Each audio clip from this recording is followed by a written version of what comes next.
الحمد لله وحده والصلاة والسلام على من لا نبي بعده أما بعد أعوذ بالله من الشيطان الرجيم كل نفس ذائقة الموت وإنما توفون أجوركم يوم القيامة فمن زحزح عن النار وأدخل الجنة فقد فاز وما الحياة الدنيا إلا متاع الغرور وقال الله تعالى بل تؤثرون الحياة الدنيا والآخرة خير وأبقى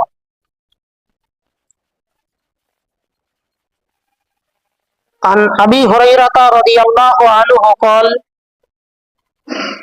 قال رسول الله صلى الله عليه وسلم حجبت النار بالشهوات وحجبت الجنة بالمكاره رواه البخاري عن أنس رضي الله عنه قال قال رسول الله صلى الله عليه وسلم يتبع الميت ثلاثة فيرجع اثنان ويبقى واحد يتبعه أهله وماله وعمله فيرجع أهله وماله ويبقى عمله رواه البخاري ومسلم শ্রদ্ধেয় ইসলাম দরদি ও কালেমা দরদি ভাই ও বাবাজিরা আমার, প্রশংসা সেই মহান আল্লাহ রাব্বুল আলামিনের জন্য যিনি আমাদের আজকে এই জুমার মসজিদে ছোট বড় সকলকেই একত্রিত হওয়ার তৌফিক দান করেছেন। তাই আমরা তিনার দরবারে একটি ছোট্ট করে শুকরিয়া জ্ঞাপন করি। সকলে বলুন আলহামদুলিল্লাহ। তিনার পরে পরে তিনার বিশ্বনবী রহমাতুল লিল আলামিন তাজদারে মাদানী আহমদে মুস্তাফা জনাবে মুহাম্মদ রাসূলুল্লাহ সাল্লাল্লাহু আলাইহি ওয়াসাল্লাম এর প্রতি লাখো কোটি দরুদ ও সালাম বর্ষিত হোক, আমিন। আল্লাহুম্মা সাল্লি আলাইহি আল্লাহুম্মা বারিক আলাইহি। আজ আমি আপনাদের সামনে যে বিষয়টি আলোকপাত করতে চলেছি সেটি হচ্ছে দুনিয়া। দুনিয়া সম্পর্কে এক গুরুত্বপূর্ণ তথ্যবহুল বিবরণের চেষ্টা করব ইনশাআল্লাহ। আমা তৌফিকি ইল্লা বিল্লাহ, আলাইহি তাওয়াক্কালতু ওয়া ইলাইহি উনীব। এই দুনিয়া, যে দুনিয়াতে আমরা বাস করছি, এই দুনিয়াটা নিয়ে আমরা কতটা পাগল, এই দুনিয়ার মূল্যটা আমাদের কাছে কতটা, আর আল্লাহ সুবহানাহু ওয়া তাআলার নিকটে এই দুনিয়ার মূল্য কতটা, দুনিয়াকে আমরা কতটা দাম দিই, আল্লাহ ও আল্লাহ রাসূল দুনিয়াকে কতটা দাম দিয়েছেন, আল্লাহর নিকটে এই দুনিয়ার মূল্য কতটা, আর আমাদের নিকটে এই দুনিয়ার মূল্য কতটা, এতটুকু আমি শুধু আপনাদেরকে বুঝাবো। আল্লাহ সুবহানাহু ওয়া তাআলা সূরা আলার 16 থেকে 17 নম্বর আয়াতে বলছেন বাল তুসিরুনাল হায়াতাদ দুনিয়া, তোমরা দুনিয়াকে প্রাধান্য দাও, তোমরা দুনিয়াকে অগ্রাধিকার দিয়ে থাকো। ওয়াল আখিরাতু খায়রু ওয়া আবকা, অথচ আখিরাত উত্তম ও চিরস্থায়ী।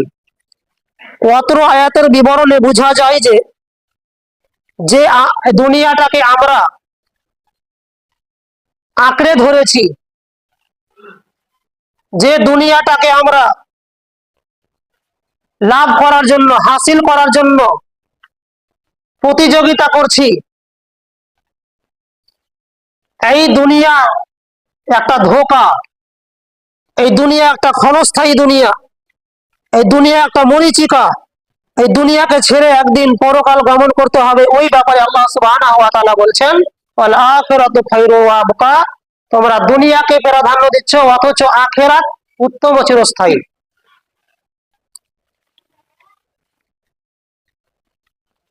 এই আখিরাতের তুলনায়, পরকালের তুলনায় এই দুনিয়ার মূল্যটা দিতে গিয়ে রাসূল সাল্লাল্লাহু আলাইহি ওয়াসাল্লাম বলেছেন, মিসকাতের 5156 নম্বর হাদিস,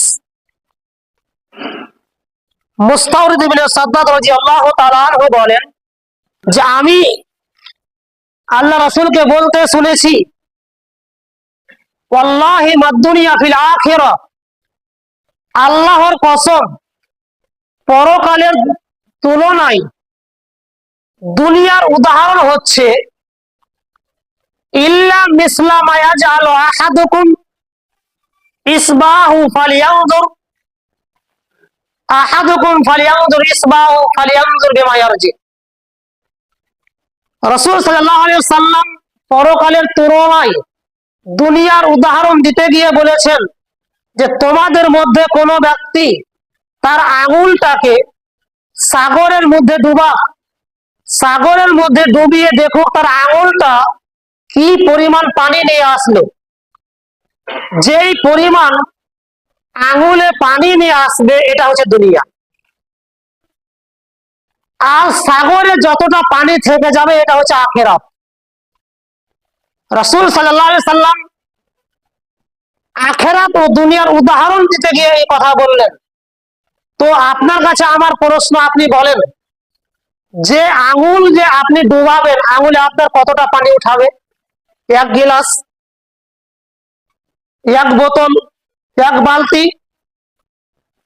শুধুমাত্র একটা কিঞ্চিত পরিমাণ, হালকা সামান্য পরিমাণ পানি উঠাবে। এটা হচ্ছে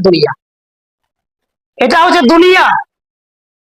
আর সমুদ্রে সাগরে যতটা পানি আছে এটা হচ্ছে আখিরাত। তাহলে আখিরাতের তুলনায় দুনিয়াটা হচ্ছে তুচ্ছ। সাহাল ইবনে সাদ রাদিয়াল্লাহু তাআলা আনহু বলেন, রাসূল সাল্লাল্লাহু আলাইহি ওয়াসাল্লাম বলেছেন, মিসকাতের 5177 নম্বর হাদিস, যে লাউ কানাতিদ দুনিয়া তাদরি ইনদাল্লাহি জানাহা বাউদাতিন মা সাকা কাফিরুম মিনহা শুরবা। যদি আল্লাহর নিকটে এই দুনিয়ার মূল্যটা একটা মাছির পাখার ডানার বরাবর হতো, কথা কি বুঝলেন? এই দুনিয়ার মূল্যটা আল্লাহর নিকটে যদি একটা মাছির পাখার ডানার বরাবর হতো, তাহলে আল্লাহ সুবহানাহু ওয়া তাআলা কোনো কাফেরকে, কোনো বেঈমানকে, কোনো মুশরিককে এক ঢোক পানি পান করতে দিতেন না। এর অর্থ এই যে দুনিয়ার মূল্যটা আল্লাহর কাছে কিছুই নয়। দুনিয়ার মূল্যটা আল্লাহর কাছে কিছুই নয়। আমরা আজকে হয়তো দুনিয়ার জন্য, দুনিয়া লাভ করার জন্য, দুনিয়া হাসিল করার জন্য প্রতিযোগিতা করতে নেমেছি। দুনিয়া হাসিল করার জন্য আমরা আজকে মারপিট করি। বলেন, আজকে ভাইয়ে ভাইয়ে মিল না থাকার কারণ কি? আজকে বাপ ছেলেতে মিল না থাকার কারণ কি? আজকে ভাই বোনের মিল না থাকার কারণ কি? সবচাইতে বড় হচ্ছে এই দুনিয়া হাসিল করা, দুনিয়া লাভ করা। বোন যে বাপের জমি জায়গা ভাগ পাবে, বোন যদি নিতে চায় তাহলে বোন পর হয়ে যায়। যে তোর আমি বিয়েতে টাকা পয়সা খরচ করেছি, তোর বিয়েতে 3 লাখ 4 লাখ খরচ হয়েছে, আজকে তুই যদি আমার কাছে জমি জায়গা আনতে আসিস, চাইতে আসিস, তাহলে তুই আমার বাড়িতে চাপবি না। বলে না? তাহলে দুনিয়া লাভ করার জন্য আজকে ভাই বোনে মিল থাকে না, ভাইয়ে ভাইয়ে মিল থাকে না, ভাইয়ে ভাইয়ে মারামারি, একমাত্র দুনিয়া হাসিল করার জন্য।